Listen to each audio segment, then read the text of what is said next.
Cartoon crossovers are pure magic, right?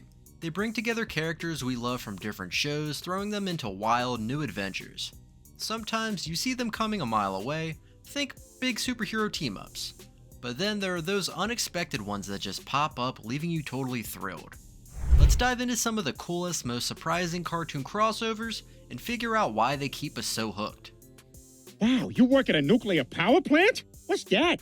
I don't know. Pretty impressive. I just work at a brewery. Oh my god, you get to work with beer? Whoa, what's beer really like? He's got a big head. Hanna-Barbera, the first to do it. Long ago, before the internet was even a twinkle in anyone's eye, Hanna-Barbera Productions was already the boss of cartoon crossovers. They had tons of characters, from people living in caves a long time ago, to families flying around in space, and they were all ready to be mixed and matched. And the craziest part? These early team-ups weren't just quick hellos. They often messed with time and space, making stories that were not only super fun, but for their time, really new and different. Take for example the Jetsons Meet the Flintstones. This wasn't just a quick episode. This was a whole TV movie shown on that important day of November 15th, 1987. At first it looked harmless, but the idea itself sounded so totally bonkers. Stone Age meets Space Age? How, in the name of all that is animated, do you bridge millions of years? Well, with a stroke of pure genius, they orchestrated a time machine glitch, yanking the futuristic Jetsons out of their sky-high homes and plopping them right into bedrock, the Flintstones' delightful primitive town. And here's where it all takes a sharp turn. The inverse happened too. The humor, oh the glorious humor, sprang from the utterly hilarious clash of technology and customs. The Jetsons, utterly flummoxed by manual labor and the looming threat of dinosaurs, while the Flintstones stood bewildered by robots and flying cars. This wasn't just a clever gimmick. No, the deeper you look, the stranger it gets. It actually dared to explore profound themes of progress, tradition, and the unyielding bond of family, no matter the era. It was irrefutable proof that animation has no limits, and imagination, when unleashed, can utterly bend the rules of physics. Then there's Laugh Olympics, a show not as many people talk about, but still super cool from Hanna-Barbera. This Saturday morning cartoon, which was on for 2 awesome seasons as part of Scooby-Doo's All-Star Laugh Olympics, was like a huge party for all of Hanna-Barbera's most famous characters. They were split into 3 amazing teams, the Scooby-Doobies, the Yogi-Yahooies, and the super mean Really Rottens. And nobody saw this coming, but they duked it out in the most absurd sporting events imaginable, spanning the globe. While it was a story where characters solved a big problem together, Laugh Olympics was a pure, fun celebration of the Hanna-Barbera world. It let characters who would normally never ever meet compete in hilarious games, showing off many cool characters they had and how much fun you could have just by throwing them all into the same crazy place. Hanna-Barbera also stated the idea of having guest stars in shows that were already on. The new Scooby-Doo movies is a great example of this. The show often had famous real people and other cartoon characters pop in. While seeing Batman and Robin or even the Addams Family hang out with Mystery Inc. might not seem super unexpected now, because we've seen so many crossovers since, back then, it was totally fresh and new.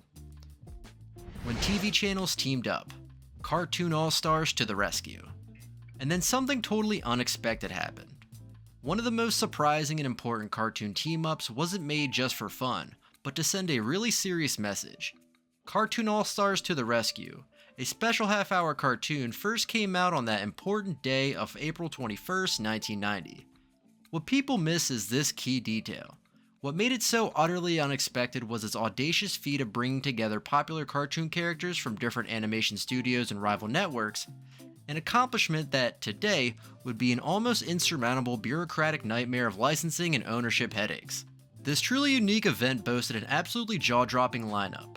Bugs Bunny and Daffy Duck, Winnie the Pooh and Tigger, Garfield, Alf, Alvin and the Chipmunks, Slimer, and even Michelangelo from Teenage Mutant Ninja Turtles, not to mention Kermit, Miss Piggy, and Gonzo. The narrative followed these desperate characters as they desperately tried to steer a troubled teenager away from the perilous path of drug abuse. Even though the message was undeniably somber, the real shocker was still to come. The mere fact that these iconic, often fiercely competitive characters shared the same screen was a monumental moment in animation history. It was a powerful demonstration that for a truly worthy cause, even the most rigid corporate lines could be blurred, if only for a fleeting moment. While Who Framed Roger Rabbit offered a tantalizing glimpse of Mickey Mouse and Bugs Bunny together, which was astounding in its own right, Cartoon All-Stars To the Rescue was a far more direct, story-driven team-up of characters from completely different studios, rendering it truly one of a kind. The DCAU's Smart Connections. The DC Animated Universe, which was put together amazingly by Bruce Timm, Paul Dini, and Alan Burnett, is famous for how everything fits together so well and how connected it all is. While many of its team-ups, like the big one with Batman and Superman and World's Finest, were expected, just when it all seemed figured out, the DCAU also gave us some truly surprising character meetings that made its already rich and huge world even better.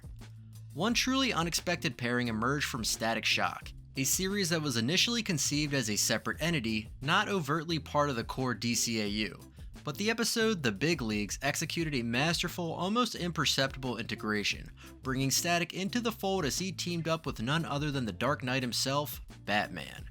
This initial encounter paved the way for more Static/Batman team-ups, and everything changed in one moment with a thrilling time travel adventure where Static encountered Terry McGinnis in Future Shock. This move not only fully cemented Static Shock within the grand tapestry of the DCAU, but also brilliantly explored a cool multi-generational hero dynamic. The casual ease with which these different versions of heroes could cross paths within the same animated universe showcased the DCAU's remarkable flexibility and towering ambition.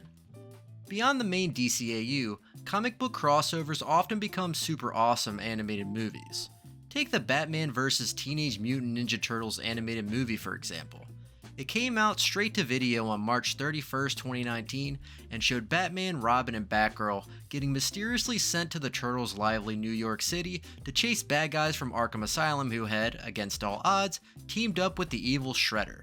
This was supposed to be easy, until it wasn't. This was a genuinely surprising fusion of two distinct superhero franchises, each with its own colossal fanbase, coming together in a way that felt both inherently natural for action-packed stories and delightfully absurd given their wildly different origins. When East meets East in a big way. Crossovers, it turns out, aren't just an American thing. Japanese cartoons have also given us their own amazing and surprising team-ups, often bringing popular characters from different shows together for special events or movies. A real big and long-running crossover is the one between Lupin III and Detective Conan. These two super popular stories, one about a master thief and the other about a super smart detective, first crashed into each other in a thrilling TV special called Lupin III vs. Detective Conan, which aired on March 27, 2009. The special was such a huge hit that it led to a full movie in 2013, Lupin III vs. Detective Conan the movie, which came out on December 7, 2013. While both characters are absolute icons in Japan, from the outside it seems simple, until you dig deeper. Their distinct tones and genres made their collaboration particularly unexpected.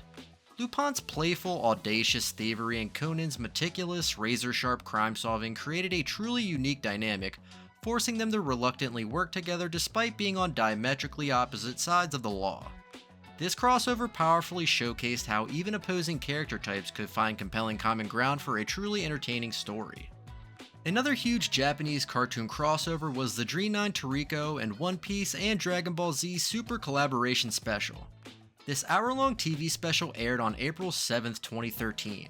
It brought together three of Weekly Shonen Jump's biggest manga/anime series, the always hungry food hunter Toriko, the daring pirate Monkey D. Luffy from One Piece, and the legendary warrior Son Goku from Dragon Ball Z. While all are action-packed shonen series, their individual worlds and power levels are quite distinct. The special saw them initially compete in a hilarious gourmet food competition, and then, right when it seemed like the end, that's where the real story started. They united against a common, formidable enemy.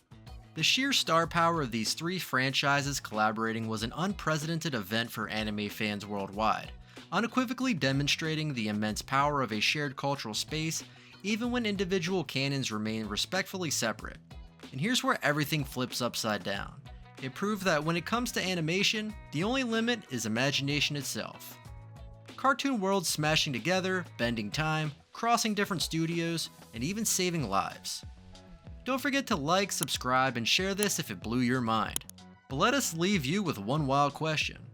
What if SpongeBob teamed up with Batman? Who would save who?